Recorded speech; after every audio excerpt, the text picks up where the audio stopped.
So let's talk about Underworld, Rise of the Lycans, which serves as a prequel to the first movie in the franchise. Big D's Entertainment Rankings and Reviews. So greetings my fellow YouTubers and welcome to Big D's Entertainment Rankings and Reviews. My name is Doyle, better known to you as the Big D, so I'm going to be bringing to y'all another review of the Underworld franchise. If you haven't seen my reviews for the first two movies, you can go back and watch them. But however, just to be on the safe side, just watch this review since this was considered chronologically the first installment. I'm going to be bringing to you a review of the 2009 third installment, Underworld, Rise of the Lycans. Now, chronologically, it's the first installment of the franchise, but in other words, it's a prequel to the 2003 movie. Anyway, it focuses primarily on the origins of the characters and the events that led to the Vampire Lycan War.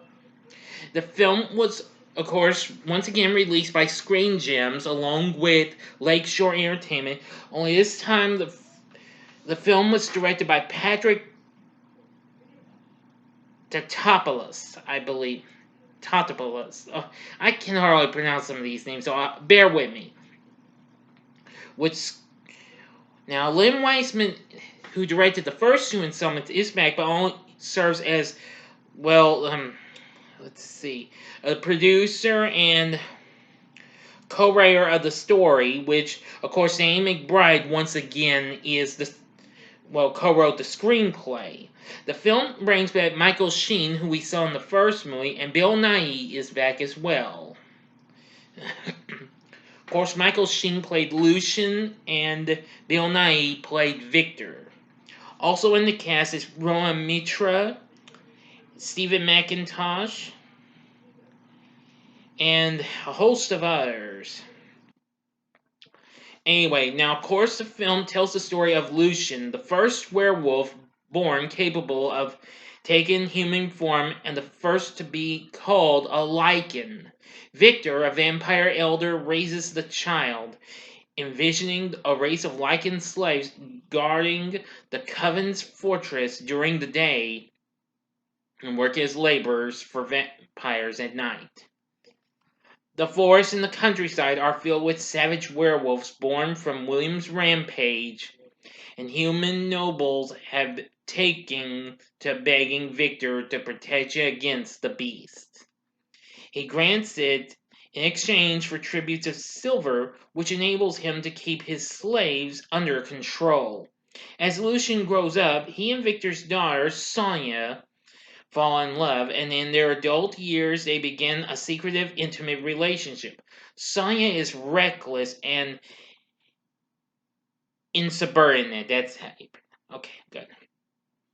And one night, Lucian escapes the shackles preventing him from turning werewolf and rescues Sonia from his werewolf brethren.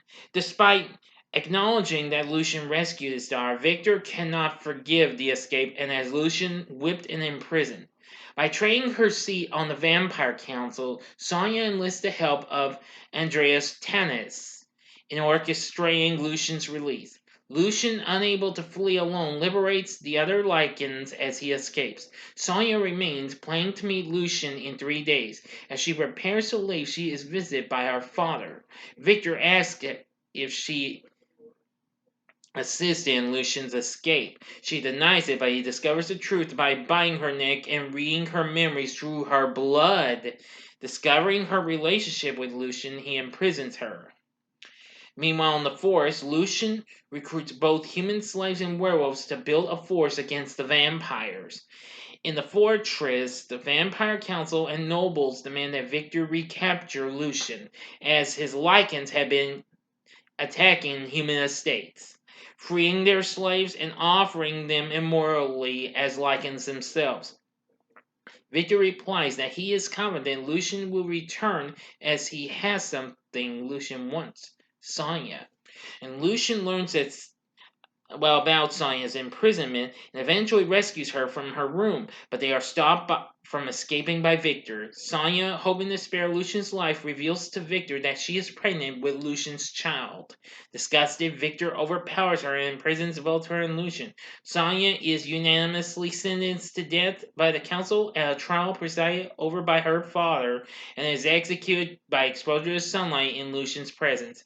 Victor later visits her body and retrieves her pendant.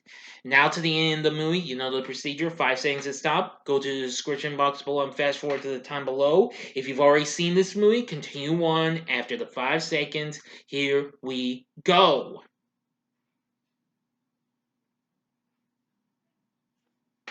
Okay, you've been warned. Lucian turns werewolf, but his attempt to escape the fortress is thwarted by the death dealers. He is able to communicate with and control the wild werewolves. However, and summons them to storm the fortress. A melee ensues in which vampire council members, their aides, and lesser vampire nobles are killed. Realizing that Victor intends to flee, Lucian pursues him and they fight. Lucian traps Victor by exposing him to shafts of sunlight and then stabs him through the mouth with a sword and pushes his body down into a nearby body of water. With the battle over, Lucian's deputy Reyes declares that it is finished, but Lucian knows this victory is only the beginning of what will become a war between the races. The film's coda reveals Victor having survived his wound on a vampire ship, fleeing the fortress and being sealed in an elder hibernation chamber by Tannis. The opening scene of the first Underworld film is also shown with the voice of vampire Craven, revealing to Selene that it was Victor who had killed her family, not the Lycans, and that he had spared her life because she reminded him of his executed daughter Sonya. Selene, unaware of the truth, dismisses Craven's statements as lies. End of story, my friends. So what did I think of Underworld Rise of the Lycans? Well, despite I turned it down because I knew this was a different movie, and I just didn't feel like just never didn't want to see it. But after getting the Underworld collection last year, I've watched it twice now, and it has grown on me a little.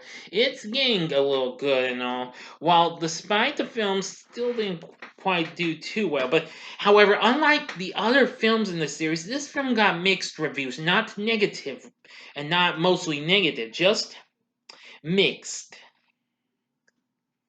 Which that was fair enough and what have you. Let's see.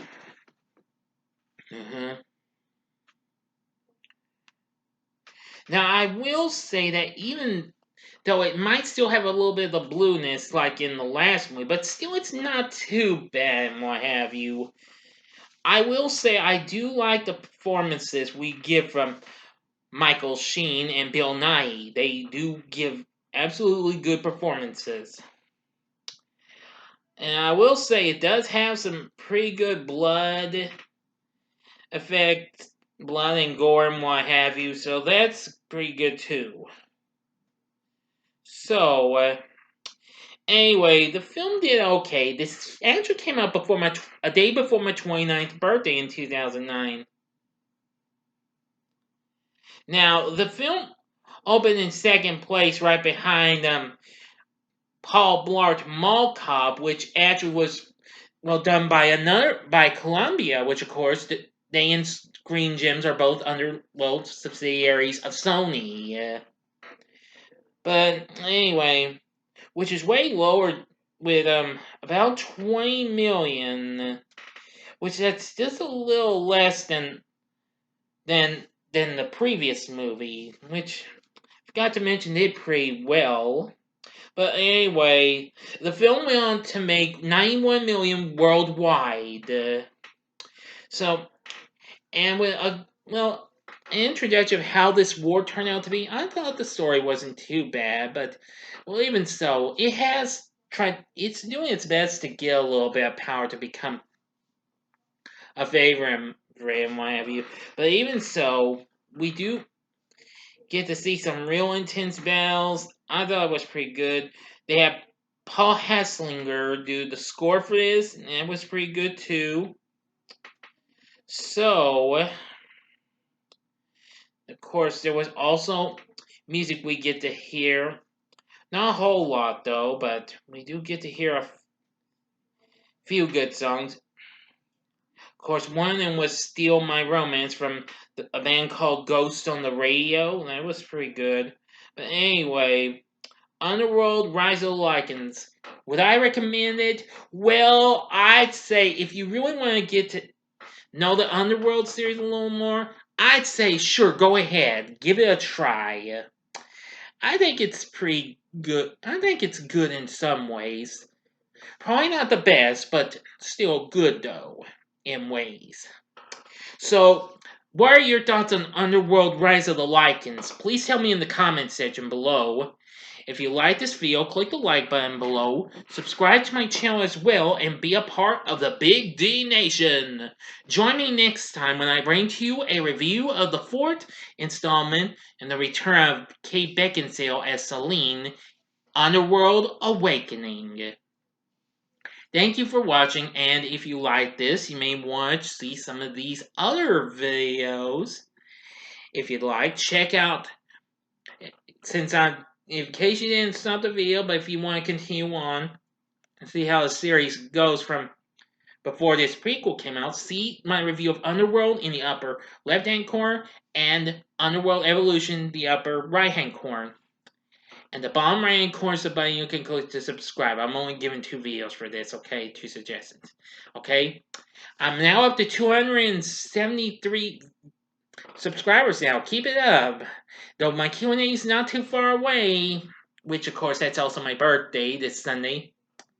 I may do another Q&A sooner or later, but hey, it might be a while. But anyway, if you like rankings and reviews on movies, TV, music, video games, etc., then I'm your guy. Thanks for watching. Until next time, I'm the Big D saying, see ya.